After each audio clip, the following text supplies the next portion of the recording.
Hey guys, Monster here.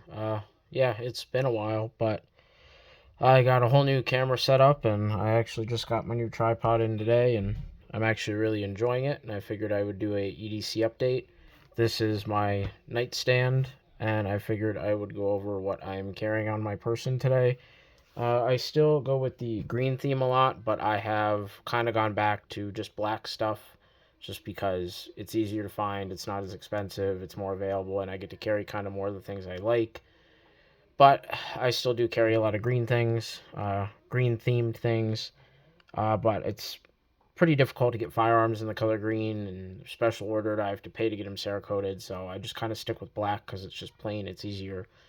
So, speaking of that, the flashlight, I've gone back to a channel favorite. If it'll focus, Streamlight, there we go. ProTac 1L AA. I like this light because it'll run off CR123s, AA's, AAA's, a couple different sources. I tend to like that a lot. This is what I've carried on and off for quite a while. This is the Streamlight G2X Pro with the Therm pocket clip. This light has saved my rear end on quite a few occasions, tracking deer at night, stuff like that. It's saved me a lot. And as I don't follow the modern trend a lot of rechargeable flashlights. Excuse my 2-year-old in the background. Um, sorry. I tend to not go with rechargeable flashlights with how much I'm in the woods, with how deep I go in the woods. If I'm out there for an hour or two, it's just not worth it to me for my flashlight to die. I don't feel like carrying an extra flashlight. I would much rather just be able to go back to the house, switch batteries, I'm good to go. I don't want to have to wait for it to charge. So I'm not big into the trend of the rechargeable flashlights just for that sheer fact of if I'm using my light a lot, I don't want to have to wait for it to charge. It's enough of a pain in the rear end to charge my phone every night and remember to do that. It gets dark every night, so I like having a flashlight at all times. I would like to get one of these in black, but I like my green one a lot. It's probably my favorite flashlight. This isn't nearly as bright, but it is a little smaller, and it kind of goes with the theme of black. Um, Other knife I've been carrying on my belt is Buck 110. I use this for a lot of menial tasks, opening packages, food prep, stuff like that. I carry Buck 110 on my left side. Wallet is still the same Carhartt in camo. I like it a lot. It's very slim, carries all my cards, cash if I need to. I love this wallet. I don't see myself switching anytime soon. They do also make that in black. So the reason I went back to a black theme was because of this knife.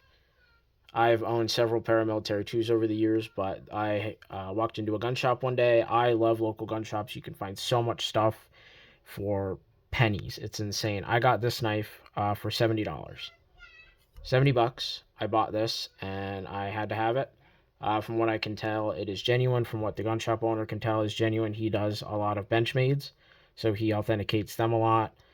And from what he can tell, this one's legitimate. For $70, I couldn't pass it up. But because it's black, it doesn't really match my green theme. So it's really hard for me not to carry this flashlight. I love it. I carried this one for years before I carried the Streamlight or the Surefire. I was a big Streamlight guy working in law enforcement. That's a lot of what we used was Streamlights. But getting out of that line of work, I have really liked the Surefires. So that's what I meant to say. Is it's a Surefire. And these are the black one's like $79 on Amazon. So it's not like I can't pick one up. And yes, I know it's dirty and disgusting. I've carried that for 2 or 3 years now, on and off. But before that, I carried these, exclusively because of the multiple battery sources that it could use. But my stuff's mismatched anyway because of the Buck 110. So I might go back to this anyway. Put this aside. I might go back to this. This might be my EDC setup, my keys. My keys are over there. On my keys, it's just my truck key. Um, and a Victorinox Classic, which I pretty much exclusively carry for the toothpick. I don't carry a multi-tool much anymore. I don't find, because of how much I hunt and fish, I don't see myself using pliers. I skin a lot of game, deer, small game, predators, things like that. I don't use pliers for that. If I'm working on my truck, I do a lot of my own maintenance on my truck. I usually have dedicated tools in my truck. I have a tool bag in the bed of my truck. So I tend to not carry multi-tool on my person. Fishing, for example, you're going to say, well, Monster, you fish, you need pliers for that. You're right. I have a backpack for about every scenario you could think of: fishing, hunting. I have a go bag that, lives in my truck, and then I have another go bag that has more long-term stuff like MREs, you know, a change of clothes. That bag lives in my truck. My go bag doesn't. My go bag goes with me everywhere. So I don't know what you'd call it, the live-in bag I could live out of, 72-hour bag, clothes, MREs, water, things like that, lives in my truck, does not leave my truck. Clean clothes, etc. My go bag has my first aid stuff, my immediate first aid stuff, my trauma kits, things like that, extra magazines, batteries, charging devices, things that I would need, immediately, not as a long term survival situation. It's more of just grab, go to the truck. I already have a bag in the truck for that. Um, Again, I have a fishing bag that has dedicated um, first aid stuff in there for like a fishing trip, small cuts, infections, things like that. I teeter everything to specific needs of what I'm doing that day, but I always tend to have at least my go bag and my 72-hour bag in my truck at all times. So on top of that, I'll have a fishing bag that I obviously have my fishing stuff in, my lures, my line, my sinkers, this, that, and the third, but I have a pair of pliers in that. When I'm hunting, I tend to not need a pair of pliers. Again, if I need to repair something in my truck, I already have a tool bag in the bed with a pair of pliers. So, and I like to keep several tools within arm's reach of me sitting in my truck, like a knife, a magazine, things like that. I usually tend to not need a pair of pliers when I'm sitting in the driver's seat. That's why I keep them in the bed of the truck in my tool bag that has wrenches, sockets, jack, all the stuff you would need to work on a vehicle on the fly. So that's where I'm at with bags. So I don't carry a plier on my person because they're just heavy, they're cumbersome.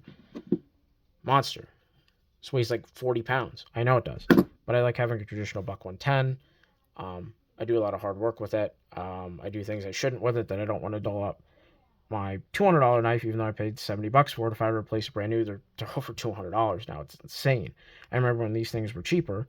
But that's why I have this. These are $70. This is a little bit sentimental. My wife's uncle gave me this before he passed away. So I use this as kind of a beater, opening boxes, zip ties, anything I wouldn't want to use an expensive blade for. That's why I don't carry the Microtech.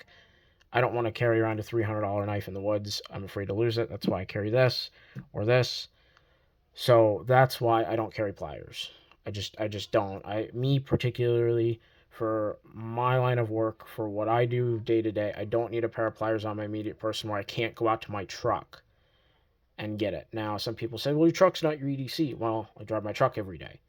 So, and I'm always within 100 yards of it. I need a pair of pliers, I can run and get it. So it's not that big of a deal to not have pliers on my person. Now, if I was stranded, things like that, if I knew I was going to have to take a hike, I have a pair of pliers in my go bag.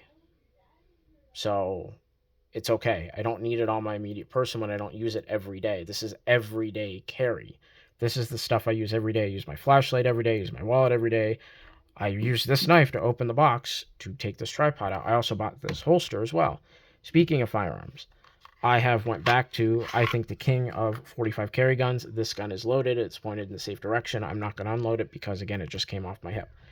We're going to have a talk about used firearms. I'm going to make a whole separate video on it. I picked this up for an absolute steal along with another Glock. Used guns are the way to go, especially these Glocks that are discontinued Gen 3, 4, 5, and whatever. All of them are discontinued from what I can tell. There's no current production of the 30S as far as I can tell. That's what this is a Glock 30S and 45 ACP. I've carried 1911s. I've carried everything else. For size, weight, all that stuff, shootability. I know my camera keeps going in and out of focus.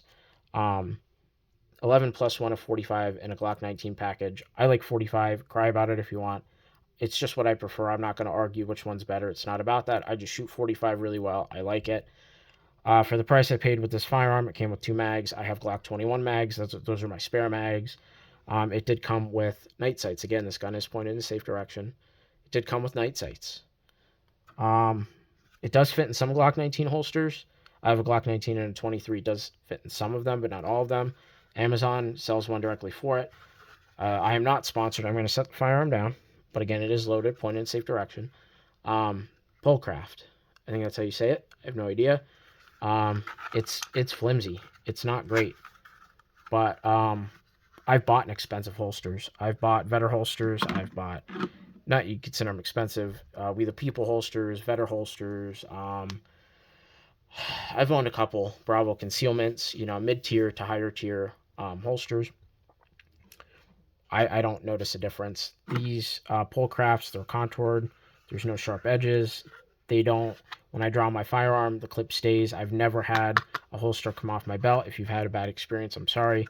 I've bought these Pullcraft holsters for 10 years or however long I've been able to carry. I've carried these for a long time. This was $25 shipped. I'm going to be getting one for my Glock 26. I have them for Glock 20s, 19s, everything. Every time I buy a gun, this is what I get because they're inexpensive and they work. I've never had an issue with these holsters. They've never cracked. They've never broken. They're comfortable to me. Kydex, for whatever reason, is more comfortable. I tried carrying leather holsters. They're okay, but getting in and out of a vehicle, I've noticed they'll push up, they'll push down, they move around. In the holster, I don't like them. So Kydex, it stays secure. It is what it is. They're comfortable for me and they're cheap. I buy and sell a lot of guns. That's a big hobby of mine. It's just what I do. I've owned almost every modern firearm on the market. That's not me bragging. I've just tested a lot. And you have to go through a lot of holsters doing that if you want to carry them.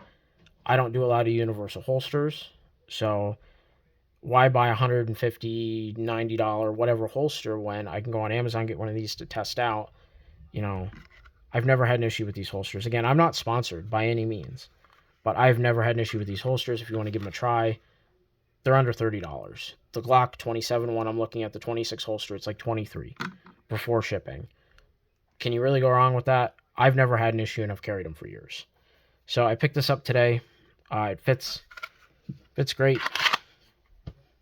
Might not have that super audible click, but it's in there. I mean, I'm not going to shake it or do anything like that because, again, it is loaded. But I love it. The Glock 30 is one of my favorite firearms because my backup mags are Glock 21 mags. That's 13 rounds of 45. That's a lot of heat going down range. Again, 10 plus 1 of 45. I am perfectly adequate with that. I'm perfectly comfortable with that is what I'm saying. I shoot the guns really well. I like them a lot. I like smaller Glocks because I can always get bigger magazines for them. That's my philosophy with Glocks. I started to hate them in the beginning, and then working in law enforcement, I got to work with them. I got to shoot them. They just work. That's the reason I buy them. They're not fancy. They don't have this, that, and the third, and all these fancy features, but they work. That's what I want in a firearm. I like a gun that I can buy used, take out of the box, go to the range, not having to do any cleaning, any kind of modifications. I could take it and it'll shoot 100%. I could sit this in the center console of my truck for a year, which I would not do, but I could do that. I could leave it in the safe for a year, get all dusty in the truck, get all gunked up and whatever, and never clean it. It'll still shoot 100%. I've never had an issue with Glock. I had an issue with one Glock, and that was a Glock 42 380, and I got rid of it immediately. I know people have good luck with those. I just had a bad experience with that Glock. I've probably owned 50 Glocks. Never had an issue except for one. I just know they work. That's the reason I carry them. Again, I'm not trying to push anything off on anybody. This is just what I carry every day. I do switch out the firearms sometimes. Like when I walk the dogs at night, I tend to just throw a Glock 27 in my pocket with a flush mag. It's very small, and I got 9 plus 1 of 40. I'm comfortable with that. Again, I'm not a 9mm guy. Not knocking anybody. I think that they're more than adequate for concealed carry, duty carry, whatever. It's just not my thing. I don't knock anybody for what they carry. So if you want to knock me, that's fine. But this is what I carry every day. This is my carry as of today. I love the Glock 30S. If you want a compact 45, and I have small hands, and I can still fit this gun. I can still shoot this gun really well. Small compact 45. It's 10 plus 1. And then you get 13 plus 1. You can't beat that. Full-size 1911 that weighs 2 pounds is only 8 plus 1. 7 plus round in some mags. That's why I go with this. I like 45. It's small, it's compact, and it's accurate. For me, anyway. But anyway, guys, that's my EDCs today. I'm not carrying anything else except my nicotine pouches because I quit dipping. But other than that, that's all I'm carrying. I do want to do a video about used firearms. I've been finding some insane deals locally to me. I don't buy new guns anymore. It's just not worth it to me. Just to give you an example, and I'll explain this in the next video. This gun, and the Glock 27, which is a Glock 27 Gen 4, didn't come with anything but one 9-round mag. Now, I have enough mags. I mean, I have a Glock 27, a Glock 23. I can put those mags in it. So I already have mags for it. The Glock 27 and the Glock 30 at the same time, $600 out the door. I'm not selling these guns. YouTube, this is not me advertising the sale of firearms. I'm not advocating that. I'm not, doing any of that. I'm just explaining what I paid for it. This and the Glock 27 Gen 4 it was $600 out the door. $300 per used Glock. Now, I got a little bit of a deal because I bought two at once, but that is the price of a brand new Glock. There's nothing wrong with a Gen 3 or a Gen 4. Gen 4s are actually my favorite. They don't make the 30S in a Gen 4, so I went with this. And I've had the Gen 4 and the Gen 5 of the 30. I like the 30S and the Gen 3. I like the slimmer slide. It's just a little bit lighter. It carries a little bit better. I think it's like 4-ounce difference, something like that. You'd have to do the specs. I'm not a spec guy. I don't whine about specs like trigger pull or this or that. Like it's a gun. Shoot it, learn it. That's just that's just how I am. I don't need to know trigger pull or this, that, and the third. Just pick it up, feels good, learn how to use your tool. That's what it is. I don't like modifying my stuff. I don't run aftermarket mags. I don't run this. I don't run that. The only thing I will ever do to a gun is change the sights. I don't mess with the trigger. I don't need a better trigger. I should just fine with stock triggers. Just learn how to use your stuff. That's just me. But again, 2 used Glocks for $600 out the door. You can't beat that. That's still even cheaper than a brand new one. So depending on where you go. But anyways, guys, that's my EDC. I miss talking to you guys.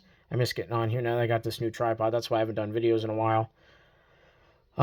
So yeah, I want to be posting more. I want to be doing more stuff. This tripod's gonna allow me to do some pretty cool stuff. It's a selfie stick kind of thing. It was like $15, and I love it. So this and the holster, it was like $29 or something like that. No, it wasn't quite that. I think it was like 36. I lied. I'm thinking about my eBay